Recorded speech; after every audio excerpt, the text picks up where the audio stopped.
ఇప్పుడు వృషభ రాశి గురించి మాట్లాడుకుందాం. ఈ సంవత్సరం వృషభ రాశి వాళ్ళకి చాలా చాలా బాగుందని చెప్పొచ్చు.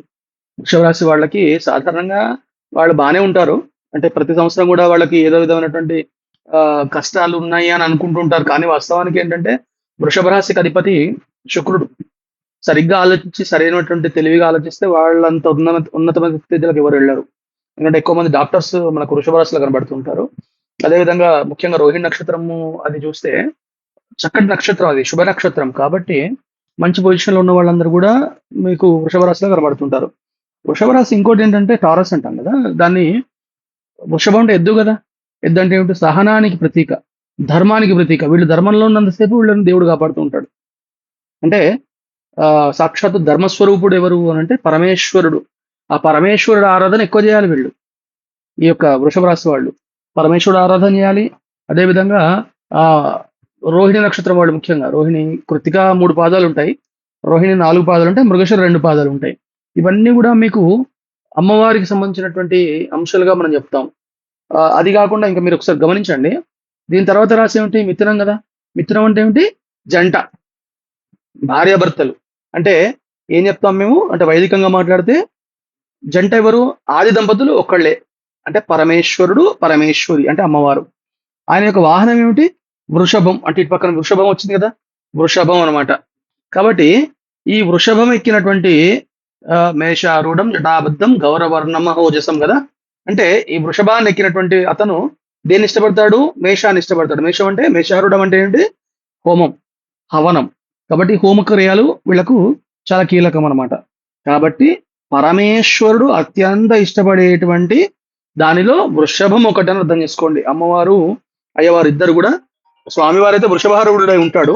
అది గాకుండా ఈ యొక్క అమ్మవారికి గూడా మీకు తెలుసు ఆహ్, కామధేను వాహనంగా ఉంటుంది గాబట్టి, ఈ వృషభ రాశి వాళ్ళకి ఈ సంవత్సరము జన్మస్థానంలో గురువున్నాడు. జన్మస్థానం అంటే ఏమిటి?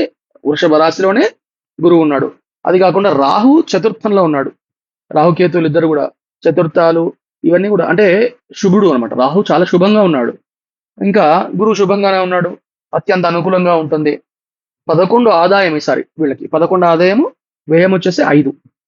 అదేవిధంగా రాజపూజ్యము 1, అవమానం 3. అవమానం 3. మరి ఈ సంవత్సరం వీళ్ళకి ఏమి సూచన చేయాలి? ఏం సూచన చేయాలి అనంటే, సాధారణంగా ధార్మికత పెరిగే అవకాశాలు నేను చెప్పాను ఇదివరకి. ఎందుకంటే గురువు యొక్క ప్రభావం వల్ల ధార్మికత పెరుగుతుంది. అది కాకుండా మంచి యోగదాయకమైనటువంటి ఫలితాలను వీళ్ళు తీసుకుంటూ ఉంటారు. ఈ సంవత్సరం అంతా కూడా కలిసి వస్తుంది వీళ్ళకి. అంతా కాకుండా కోర్టు వ్యవహారాలు ఉంటాయి కదా! కోర్టు వ్యవహారాలలో జయం ఉంటుంది. వీళ్ళు శుభవార్తలు వింటారు. అంటే వివాహం కాని వాళ్ళకి వివాహం అవుతుంది. ఉద్యోగం లేని వాళ్ళకి ఉద్యోగం వచ్చే అవకాశాలు ఉంటుంది. అంటే ఇక మళ్ళీ నేను చెప్పేది ఒకటే, ప్రయత్నం చేయకుండా ఏది రాదు.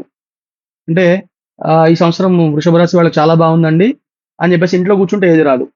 ప్రయత్నం చేస్తుండండి. మీ మీ స్కిల్స్ అప్‌గ్రేడ్ చేసుకుంటూ ఉండండి. ప్రయత్నం అనేది 100% చేయండి. తప్పకుండా ఎక్కువ ఫలితాలొస్తాయి.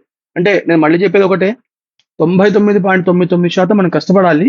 0.1% మాత్రమే ఈశ్వరుడిస్తాడు. అది కలిసినప్పుడే అది 100 అవుతది. అప్పటి వరకు అది 100 కిందకి మనం కన్సిడర్ చేయకూడదు. కాబట్టి మీరు 99.99% మీరు కష్టపడండి. ఫలితాన్ని చాలా తొందరగా తీసుకుంటారు వృషభ రాశి వాళ్ళు. ఇంకెక్కువ తీసుకునే అవకాశాలుంటాయి. అంటే ఇప్పుడు 100 మంది జాబ్ ఇంటర్వ్యూకెళ్తే, ఆ 100 మందిలో వీళ్ళకి కొంచెం యోగం ఎక్కువుంది కాబట్టి వీళ్ళు ఆకర్షించబడతారనమాట. అంతే గదా! అందరూ ఎగ్జామ్ రాస్తే అందరూ పాస్ అవ్వరు గదా! అందరికి ఫస్ట్ ర్యాంక్ రాదు గదా! కాబట్టి వీళ్ళు కొంచెం కష్టపడితే ఫలితం ఎక్కువ ఉంటుంది అని ఈ యొక్క సూచన. అది గాకుండా ఈ సంవత్సరము ఈ రాజకీయ నాయకులు ఎవరైతే ఉన్నారో వృషభ రాశి వాళ్ళకి చాలా అనుకూలంగా ఉంది వాళ్ళకు. అంటే ఎదుగుతారు వీళ్ళు. ప్రమోషన్స్ నేను చెప్పాను ఇదివరకి. ఉద్యోగులకు ప్రమోషన్స్ ఒస్తాయి. అది గాకుండా వీళ్ళు బంగారం కొనిపెట్టుకోండి. తర్వాత ఈ కులం పిచ్చి గూడా పెరిగే అవకాశం ఉంటుంది. ఈ వృషభ రాశి వాళ్ళకి ఈసారి. అంటే నేను అనే అహంకారం పెరుగుతుంది. అదే నేను మళ్ళీ మీకు గుర్తు చేస్తున్న అంశం ఏమిటంటే, ఎప్పుడైతే మనకు ఒక లాభమైనటువంటి పరిస్థితులొస్తాయో, అంటే అనుకూలమైనటువంటి పరిస్థితులు ఏర్పడతాయో, అక్కడ ధర్మంలో నిలబడాల్సి ఉంటుంది. ఎప్పుడైతే ధర్మం తప్పుతామో, అక్కడ మీకు అహం పెరుగుతుందని గుర్తుపెట్టుకోండి. అహం అంటే కలిపురుషుడి యొక్క లక్షణం. అహం పెరగకూడదు. నేను అనే అహంకారం పెంచుకోకుండా ధర్మం వైపు వెళ్ళండి. అంటే ఎప్పుడు వై జంక్షన్‌లో నిలబడతారు మీరు. ధర్మము, అధర్మం అనే వై జంక్షన్‌లో ధర్మం వైపు నిలబడండి. ఆ ఈశ్వరుడు మిమ్మల్ని కాపాడుతాడు. ఈసారి వీళ్ళకి పెద్ద సూచనలేమి లేదు. కొంచెం కేతు ప్రభావం ఒకటి బాలేదు. అంటే కేతు బానే ఉన్నప్పటికి కూడా లాభాలు ఆయన చేసే లాభాలు కూడా నష్టమే ఉంటాయి.